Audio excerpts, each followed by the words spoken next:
Y attack on titans is so popular in India and all over the world. हाँ, मुझे भी पता है और आपको भी कि अटैक ऑन टाइटन्स एक अच्छी शो है। मेरा मतलब एक ग्रेट शो है। पर आज हम उसके बारे में बात नहीं करेंगे। आज हम बात करने वाले हैं कि ये शो इतना ज़्यादा पॉपुलर क्यों है, क्या रीजंस थे और क्या एलिमेंट्स है जो अटैक ऑन टाइटन को इतना ज़्यादा पॉपुलर किया है, उनके बारे में बात करेंगे।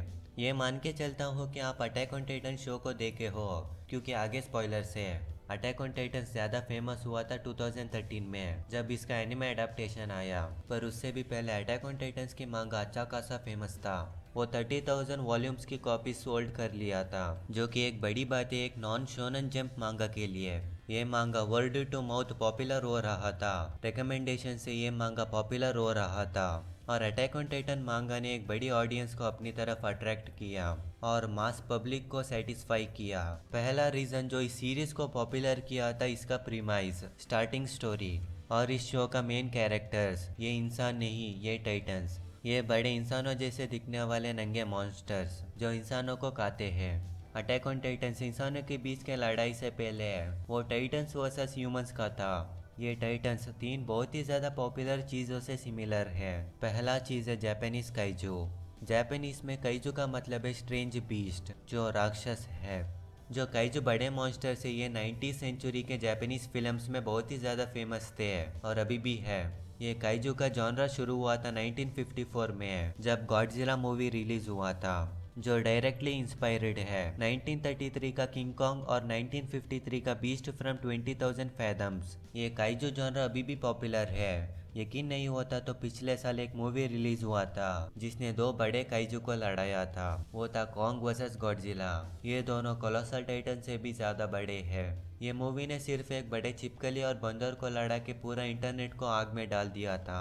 और जेम्स गन की दी सुसाइड स्क्वाड मूवी में भी काइजू है।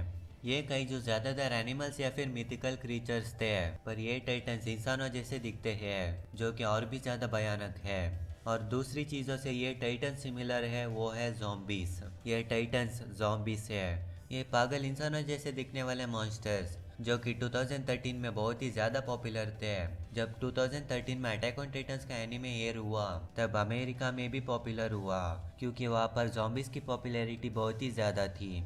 ये ज़ॉम्बीज़ की जॉनरा अभी भी पॉपुलर है। सिर्फ एक ज़ॉम्बी मूवी ने पूरा फ्रेंचाइज को ही क्रिएट कर दिया, जहाँ पर ये ज़ॉम्बीज़ और काइजू दिखने में मॉन्स्टर्स और खतरनाक है, पर ये टाइटन्स दिखने में बच्चे जैसे हैं, जो कि इन टाइटन्स को खतरनाक से खौफनाक बना देता है। हम इंसानों के लिए बच्चे सारे इमोशंस का रीज़न है। जब वो बच्चे हंसते हैं हमको भी खुशी लगता है, और जब वो रोते हैं तो हम सबको डर लगता है।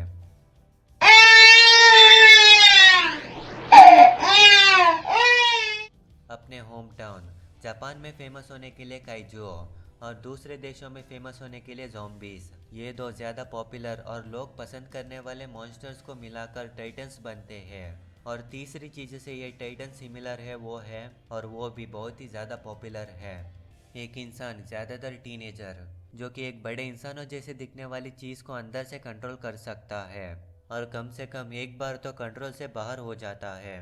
वो टाइटन शिफ्टर्स नहीं मेका है। मेका जॉनरा जब 90s में एनिमे शुरू हुआ था तब से पॉपुलर है। ये तीनों पॉपुलर चीज़ों को मिलाकर टाइटन्स बनते हैं। इन सबको देखे तो अटैक ऑन टाइटन्स पॉपुलर होना पहले से ही फिक्स था। इन चीज़ों के अलावा और भी बहुत सारी चीज़ें जो अटैक ऑन टाइटन्स को पॉपुलर बनाते हैं, और वो है ह्यूमन कैरेक्टर्स, जो इन टाइटन से भी ज़्यादा कॉम्प्लिकेटेड और इंटरेस्टिंग है। और सब टीनेजर्स हैं जिनको इस दुनिया के बारे में कुछ भी नहीं पता है। और स्टार्टिंग में सभी कैरेक्टर्स को इक्वली डिवाइड किया गया है, दो लड़का और एक लड़की। जैसे मेन कैरेक्टर्स एरन, मिकासा, अरमिन, और साइड मेन कैरेक्टर्स जो कि मेन कैरेक्टर से भी ज़्यादा पॉपुलर है, लीवाई, हांजी, हेरोइन स्मिथ। और साइड कैरेक्टर्स जॉन या फिर जीन, शाशा और कॉनी।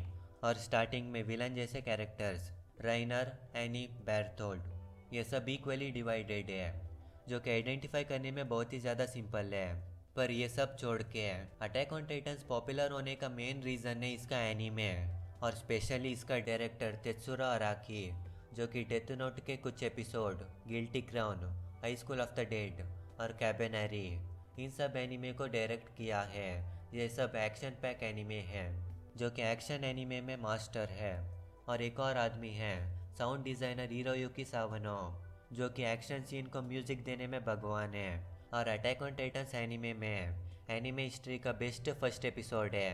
ये बहुत ही ज़्यादा अच्छी बात है क्योंकि एनिमे आपको हुक करने के लिए 3 एपिसोड की ज़रूरत नहीं है, सिर्फ एक एपिसोड काफ़ी है। और इसका स्टोरी तो पहले से ही ज़बरदस्त है।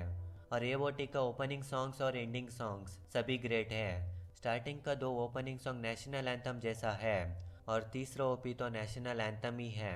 इन सबको मिलाकर great characters, best direction, greatest sound design और best first episode, best OPs and EDs, great animation और सबको एक ही तरह का सिंपल कॉस्ट्यूम जो कि कॉस्प्ले करने में आसान है। इन सब को मिलाकर attack on Titans one of the greatest show और बहुत ही ज़्यादा पॉपुलर एनिमे है।